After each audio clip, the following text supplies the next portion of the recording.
नमस्कार दोस्तों, स्वागत है आप सभी का एक और नए वीडियो में। तो दोस्तों, आज की हमारी कहानी कहती है कि अहंकार एक विनाशकारी भावना है जो व्यक्ति को अंधेरे के रास्ते पर ले जाती है। यह व्यक्ति को अपनी कमियों को देखने से रोकता है और उसे यह झूठा विश्वास दिलाता है कि वह दूसरों से श्रेष्ठ है। अहंकारी व्यक्ति हमेशा दूसरों से बेहतर होने का दावा करता है और वह कभी भी अपनी गलतियों को स्वीकार नहीं करता है।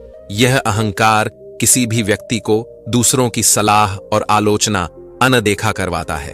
वह दूसरों की राय को सुनने के लिए तैयार नहीं रहता है और वह हमेशा अपने ही हिसाब से काम करना चाहता है, जिससे वह सीखने और सुधार करने के अवसरों से वंचित रह जाता है। अहंकार व्यक्ति को अकेला कर देता है, क्योंकि कोई भी व्यक्ति अहंकारी व्यक्ति के आसपास रहना पसंद नहीं करता है। अहंकार व्यक्ति को गलत रास्ते पर ले जाता है और उसे विनाश की ओर धकेल है। अहंकार के कई रूप हैं। यह अभिमान, घमंड और श्रेष्ठता के भाव के रूप में प्रकट हो सकता है। अहंकार व्यक्ति के जीवन में कई समस्याएं पैदा करता है। यह उसके रिश्तों को खराब करता है और उसे सफल होने से रोकता है। अहंकारी व्यक्ति अक्सर दूसरों को दुख देता है और वह खुद भी दुखी रहता है। चलिए इसे आज की बौद्ध कहानी के माध्यम से समझते हैं और यह भी जानने का प्रयास करते हैं कि आखिर इसका समाधान क्या है और अपने अहंकार को नियंत्रित करने के लिए हम क्या कर सकते हैं। बहुत समय पहले की बात है। एक छोटा सा राज्य था। उस राज्य में एक व्यापारी रहता था जो बहुत अमीर था, जिसके पास किसी चीज की कोई कमी नहीं थी। उसके पास वह सारी सुख सुविधाएं थीं जो वह चाहता था। उसका एक पुत्र भी था जो अब युवा हो चुका था। उस व्यापारी के पुत्र ने अब तक अपने जीवन में कोई दुख नहीं देखा था। जो भी वह चाहता था वह व्यापारी उसे सब कुछ लाकर दे देता था, जिस कारण उसे अपने जीवन में किसी प्रकार के दुख का अनुभव अब तक नहीं किया था। उस व्यापारी के पुत्र के कई सारे मित्र भी थे। उसके पास अथाह संपत्ति थी, धन दौलत की उसके पास कोई कमी नहीं थी। लेकिन एक दिन अचानक वह व्यापारी बीमार पड़ गया और देखते ही देखते उसकी बीमारी ने उस पर पूरी तरह से पकड़ बना ली थी। वह व्यापारी अपने जीवन की आखिरी सांसें गिन रहा था। अब उस व्यापारी को यह प्रतीत होने लगा था कि वह नहीं बच पाएगा। उसका अंतिम समय आ चुका है। इसीलिए उसने अपने पुत्र को अपने पास बुलाया और उससे कहा, बेटा, तुमने आज तक केवल सुख ही देखा है। तुम्हें जो कुछ चाहिए था वह मैंने सब कुछ तुम्हें कर दिया, इसलिए तुमने आज तक दुख का अनुभव नहीं किया। दुख क्या होता है यह तुम्हें पता तक नहीं, और इसी बात की चिंता मुझे खाई जा रही है कि जब तुम्हारे पर दुखों के बादल मंडराने लगे तो तुम सह नहीं पाओगे। इसीलिए आज मैंने तुम्हें यहां पर बुलाया है। मैं बस आखिरी समय पर तुमसे यह कहना चाहता हूं कि तुम सावधान रहना। मेरी मृत्यु के बाद तुम्हारे अपने ही तुम्हारे दुखों का कारण बन जाएंगे। इतना कहकर वह व्यापारी मृत्यु को प्राप्त हो गया। उस व्यापारी का पुत्र अपने पिता की मृत्यु पर बहुत दुखी था।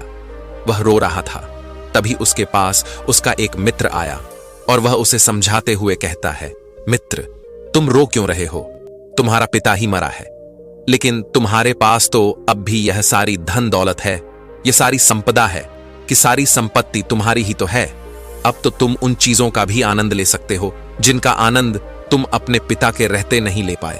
अपने मित्र की यह बात सुनकर वह बड़ा प्रसन्न हुआ और उसे भी इस बात का एहसास हो चुका था कि उसके पास अथाह संपत्ति है, धन है, दौलत है, जिसकी मदद से वह अपना जीवन खुशी खुशी बिता सकता है। लेकिन इसी धन संपदा के कारण वह अब बुरी आदतों का शिकार भी हो चुका था।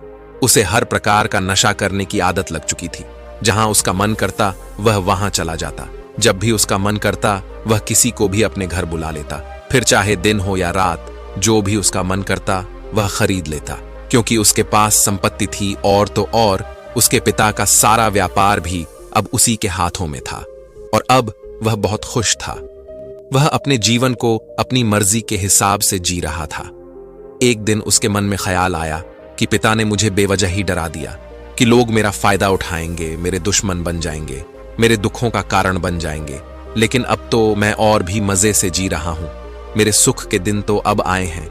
मैं आज तक जो नहीं कर पाया था वह सब करने में अब मैं सक्षम हूं। ये सब सोचकर उसकी खुशी का कोई ठिकाना नहीं था। वह बहुत खुश था।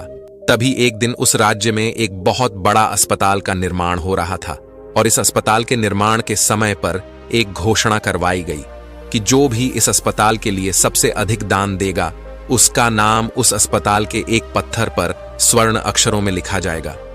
जब उसके मित्र ने यह बात सुनी तो वह दौड़ा दौड़ा उसके पास आया और उसे सारी बात बता दी। तब उस व्यापारी के पुत्र ने यह तय किया कि वह अस्पताल को सबसे बड़ा दान देगा और उसने ऐसा ही किया। और साथ ही यह भी निश्चित हो गया कि उसका नाम उस अस्पताल के एक पत्थर पर स्वर्ण अक्षरों में लिखा जाएगा। लेकिन जब वह दान देकर वापस घर की ओर लौट रहा था तो रास्ते में उसे एक साधु मिले जो भोजन की मांग कर रहे थे। इस पर वह घमंडी व्यापारी का पुत्र कहता है, तुम जैसे लोग केवल 2 वक्त की रोटी के लिए हमेशा चिल्लाते रहते हो। पता नहीं तुम लोग कहां से आ जाते हो और भगवान तुम लोगों को पैदा ही क्यों करता है। तुम लोग गंदगी हो, तुम्हें जीने का कोई हक नहीं। केवल अपना पेट भरने के लिए 2 वक्त की रोटी के लिए तुम किसी के सामने भी झुक जाते हो। यदि झुकना ही है तो उस ईश्वर के सामने झुको, शायद वह तुम्हारी गलतियों को माफ कर दे और तुम्हें एक अच्छा जीवन प्रदान करे। हो सकता है वह तुम्हें भोजन भी दे दे। वह लड़का उन साधु को खरी खोटी सुनाकर वहां से चला गया। धीरे धीरे उस लड़के के पास उसके मित्रों, सहयोगियों और रिश्तेदारों की संख्या बढ़ने लगी। अब हर कोई उससे बिना पूछे कोई काम नहीं करता था। हर चीज में उसी से पूछा जाता था, जिस कारण उस लड़के को लगने लगा था कि अब मेरे बिना कोई काम नहीं हो सकता। जो भी हूं मैं ही हूं। जिस कारण उस लड़के का अहंकार अब 7वें आसमान पर था। सभी लोगों ने उसका मन जीत लिया था। सब लोग उसके विश्वास पात्र बन चुके थे। उस लड़के के पास अपार धन था, जिस कारण सब उससे जुड़े हुए थे। लेकिन यह बात उस लड़के को समझ नहीं आ रही थी। सभी लोग विश्वास के नाम पर अब उस लड़के से धन उधार लेने लगे थे और वह भी खुशी खुशी लोगों को धन उधार में दे दिया करता है। जो कोई उसे धन उधार लेने आता, वह जितना मांगता वह उससे ज्यादा ही उन्हें दिया करता, क्योंकि वह सभी की नजरों में अपने आप को साबित करना चाहता था। वह अपने आप को महान दिखाना चाहता था। लेकिन धीरे धीरे उसकी बुरी आदतों के कारण अब उसका व्यापार चौपट होने लगा था। देखते ही देखते एक दिन व्यापार में उसे बहुत बड़ा घाटा हुआ। उसका पूरा व्यापार कर्ज में डूब गया। अब वह बहुत परेशान हो चुका था, बहुत चिंतित हो चुका था। उसे यह समझ नहीं आ रहा था कि आखिर यह सब क्या हुआ। मेरे पास तो कुछ समय पहले अपार धन था और आज मेरे ऊपर बहुत बड़ा कर्जा है जिसे मुझे चुकाना ही होगा। तभी उसे उधार दिया हुआ धन याद आया जो उसने अपने मित्रों और सहयोगियों को दिया था, अपने रिश्तेदारों को दिया था। उसने सभी से वह अपना दिया हुआ कर्ज वापस मांगना शुरू किया, लेकिन किसी ने भी उसका दिया हुआ कर्ज उसे वापस नहीं दिया, बल्कि लोगों ने उसे दुत्कार कर वहां से भगा दिया। वे एक एक करके सभी के पास गया, लेकिन किसी ने उसकी कोई मदद नहीं की। देखते ही देखते उसका सब कुछ बिक गया। अब उसके पास कुछ ना था। वह सड़क पर आ चुका था। तभी वह यह सोचने लगा कि अपने सुख के दिनों में मैं यह नहीं जान पाया कि मैं अपने शत्रुओं से घिरा हुआ हूं। मेरे पिताजी सही कहते थे कि मेरे अपने ही मेरे दुखों का कारण बनेंगे। पिताजी, आपका धन्यवाद। लेकिन मैं आपकी बातों को समझ नहीं पाया और आज देखिए क्या क्या हो गया।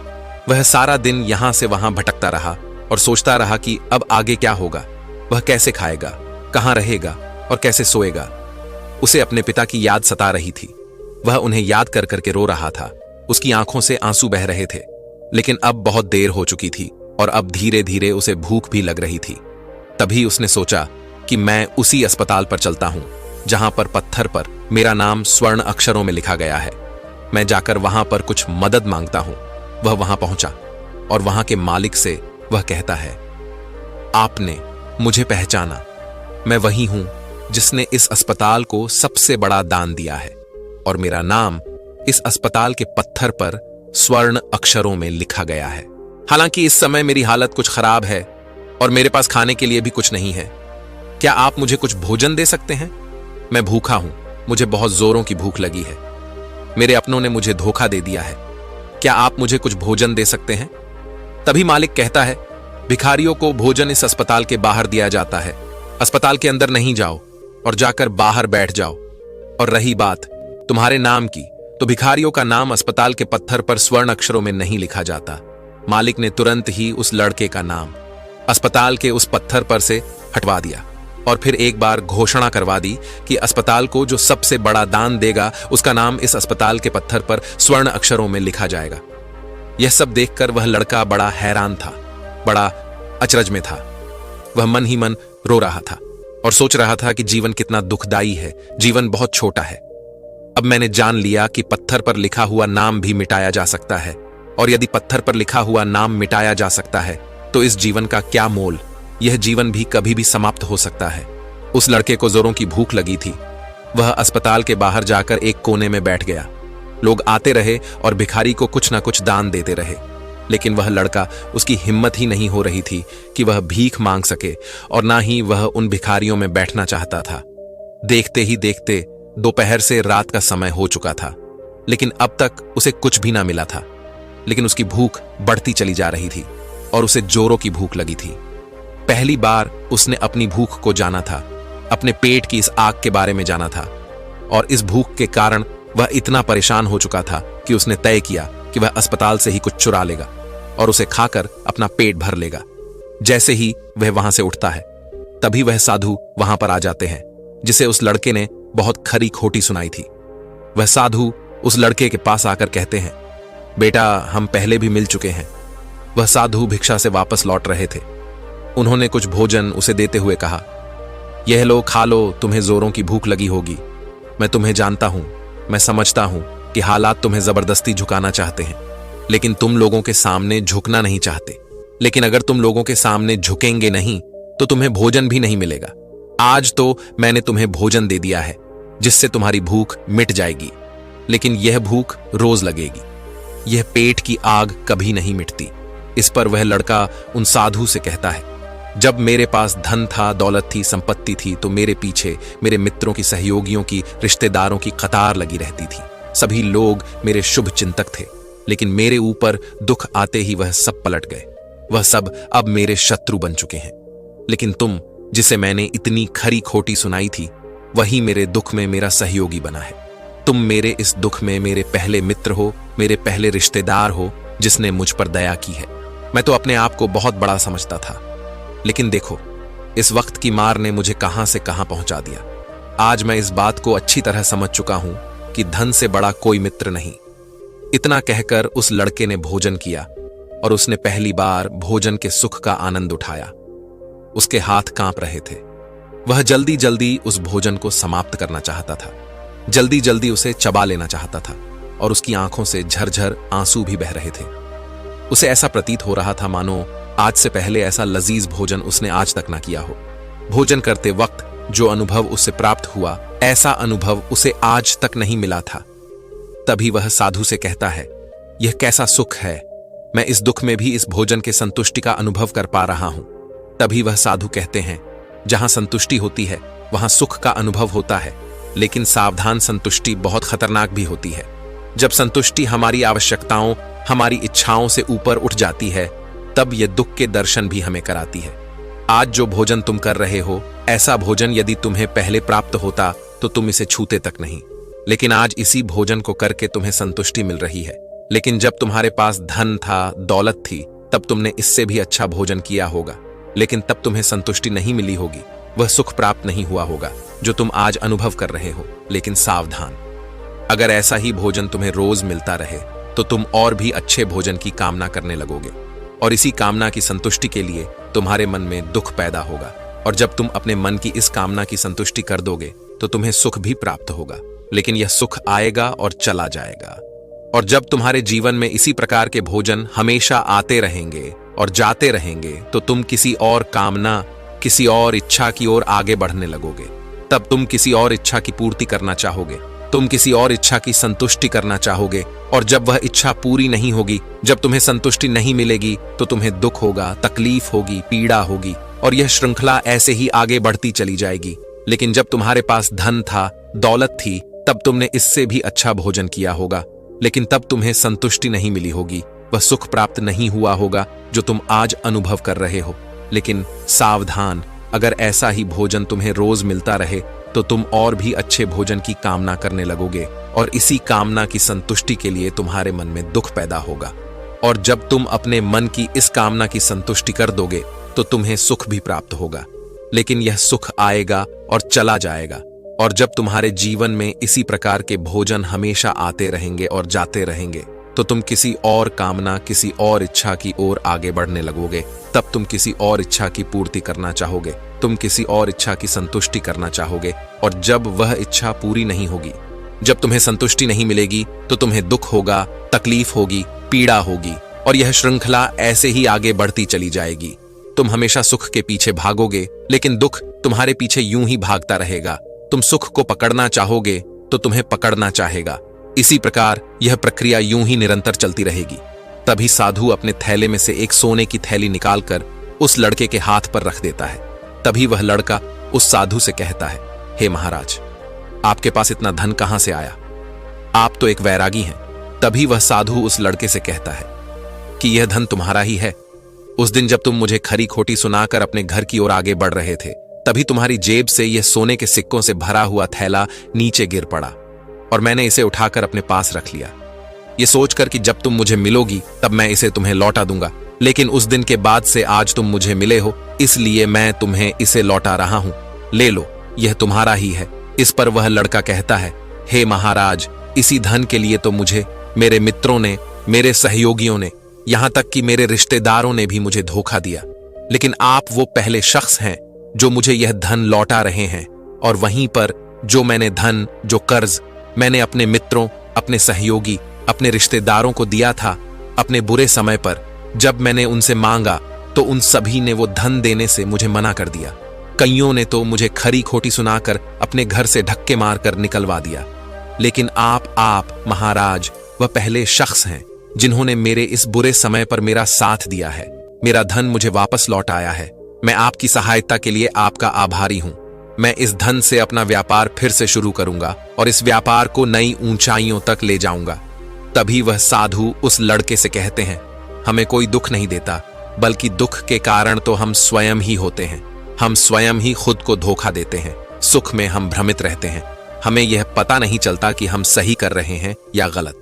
और इसी प्रकार हम एक माया जाल में फंसते चले जाते हैं, क्योंकि सुख में हम अपनी आंखें बंद करके बस उस सुख का आनंद लेते हैं और हम किसी चीज की तरफ ध्यान नहीं देना चाहते। हम नहीं जानना चाहते कि जीवन मीठा है तो कड़वा भी है, सच है तो झूठा भी है। सुख में हम केवल अपने अहंकार को बढ़ावा देते हैं। अहंकार व्यक्ति को गलत रास्ते पर ले जाता है और उसे विनाश की ओर धकेल है, व्यक्ति को अंधा बना देता है। इसी के विपरीत अगर हम देखें तो विनम्रता एक ऐसा गुण है जो व्यक्ति को सफलता की ओर ले जाता है। यह उसे दूसरों से सीखने में मदद करता है और उसे अपनी कमियों को स्वीकार करने की शक्ति देता है। अहंकार का त्याग कर विनम्रता को अपनाना ही सफलता और खुशी का मार्ग है। विनम्रता हमें अपनी कमियों को स्वीकार करने और उनमें सुधार करने की शक्ति देती है। यह हमें दूसरों से सीखने और उनके अनुभवों से लाभ उठाने के लिए प्रेरित करता है। विनम्र व्यक्ति दूसरों का सम्मान करता है और उनके विचारों को महत्व देता है, जिससे वह एक अच्छा मित्र और सहयोगी बन जाता है और वह कभी भी किसी को नीचा नहीं दिखाता है। इसलिए अहंकार से बचना चाहिए और अपने अंदर विनम्रता का भाव रखना चाहिए। अहंकार और विनम्रता के बीच का अंतर एक कहानी के माध्यम से समझा जा सकता है। तभी इस पर वह लड़का कहता है, आप ठीक कहते हैं। जब मेरे पास धन दौलत थी, संपत्ति थी, तब मैं अंधा हो चुका था। मैं किसी चीज पर ध्यान नहीं देता था। मैंने उसे अपने इन दोनों हाथों से लुटाया है और आज जब वह मेरे पास नहीं है तब मुझे उसके जाने का एहसास हो रहा है। और अब जबकि मैं इन दुखों से जूझ रहा हूं, तब जाकर मेरी आंखें खुली हैं। विनम्रता हमें अपनी कमियों को स्वीकार करने और उनमें सुधार करने की शक्ति देती है। यह हमें दूसरों से सीखने और उनके अनुभवों से लाभ उठाने के लिए प्रेरित करता है। विनम्र व्यक्ति दूसरों का सम्मान करता है और उनके विचारों को महत्व देता है, जिससे वह एक अच्छा मित्र और सहयोगी बन जाता है और वह कभी भी किसी को नीचा नहीं दिखाता है। इसलिए अहंकार से बचना चाहिए और अपने अंदर विनम्रता का भाव रखना चाहिए। अहंकार और विनम्रता के बीच का अंतर तुम्हारी कहानी के माध्यम से समझा जा सकता है। तभी इस पर वह लड़का कहता है, आप ठीक कहते हैं। जब मेरे पास धन दौलत थी, संपत्ति थी, तब मैं अंधा हो चुका था। मैं किसी चीज पर ध्यान नहीं देता था। मैंने उसे अपने इन दोनों हाथों से लुटाया है और आज जब वह मेरे पास नहीं है, तब मुझे उसके जाने का एहसास हो रहा है। और अब जबकि मैं इन दुखों से जूझ रहा हूं, तब जाकर मेरी आंखें खुली हैं। तभी मैं यह भी जान पाया कि कौन मेरे साथ है और कौन मेरे खिलाफ। और यह जो ज्ञान दुख द्वारा मुझे प्राप्त हुआ है, यह ज्ञान मैं हमेशा अपने साथ रखूंगा, अपने सुख में भी अब से अपनी आंखें खुली रखूंगा। इस कहानी से हमें यह सबक मिलता है कि अहंकार हमें विनाश की ओर ले जाता है, जबकि विनम्रता हमें सफलता और खुशी की ओर ले जाती है। इसलिए हमें हमेशा विनम्र रहना चाहिए और दूसरों से सीखने के लिए तैयार रहना चाहिए। विनम्रता ही सफलता का मार्ग है। दोस्तों, उम्मीद है कि आपने आज की इस वीडियो से जरूर कुछ ना कुछ सीखा होगा, तो इस वीडियो को लाइक और अपने दोस्तों के साथ शेयर करना ना भूलें और हमें ऐसे ही सपोर्ट करने के लिए चैनल को सब्सक्राइब बटन को जरूर दबा दें। तो चलिए मिलते हैं ऐसी ही कोई नई कहानी में, कोई नए मैसेज के साथ। तब तक के लिए अपना ख्याल रखें।